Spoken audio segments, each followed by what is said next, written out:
പലതരത്തിലുള്ള ദുരാചാരങ്ങളും നമുക്കിടയിൽ ഉണ്ടായിട്ടുണ്ട്. അത്തരത്തിൽപ്പെട്ട ഒന്നാണ് കാപ്പക്കൊച്ച എന്ന ദുരാചാരവും. ഇന്നത്തെ കാലത്തെ പെറു, ചിലെ, ബൊളീവിയ, ഇക്വഡോർ എന്നീ രാജ്യങ്ങളിൽ പരന്നു കിടക്കുന്ന സാമ്രാജ്യമായിരുന്നു ആൻഡീസ് മലനിരകൾ ആസ്ഥാനമാക്കിയുള്ള ഇൻക വംശം.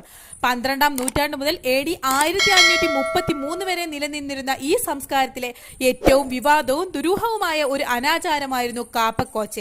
കുട്ടികളെ കുരുതി കൊടുത്ത് മമ്മിയാക്കുന്ന രീതിയാണ് ഇത്. ഇൻക വംശത്തിന്റെ അവസാന ദശയിൽ ഇവിടെ എത്തിയ സ്പാനിഷ് അധിനിവേശ സംഘങ്ങളാണ് ഈ ആചാരത്തെ പറ്റിയുള്ള വിവരങ്ങൾ പുറം ലോകത്തെ അറിയിക്കുന്നത്. ആൺകുട്ടികളെയും പെൺകുട്ടികളെയും ഇപ്രകാരം ഇൻകകൾ കുരുതി കൊടുത്തിരുന്നു. രാജ്യം ഭരിക്കുന്ന രാജാവിന്റെ കിരീടധാരണം അല്ലെങ്കിൽ അദ്ദേഹത്തിന് കുട്ടികൾ ഉണ്ടാകുമ്പോൾ തുടങ്ങിയ വിശേഷ ഘട്ടങ്ങളിലോ അല്ലെങ്കിൽ പകർച്ചവ്യാധികളോ പ്രകൃതി ദുരന്തങ്ങളോ ഉണ്ടാകുമ്പോഴാണ് കാപ്പക്കൊച്ച നടത്തുന്നത്.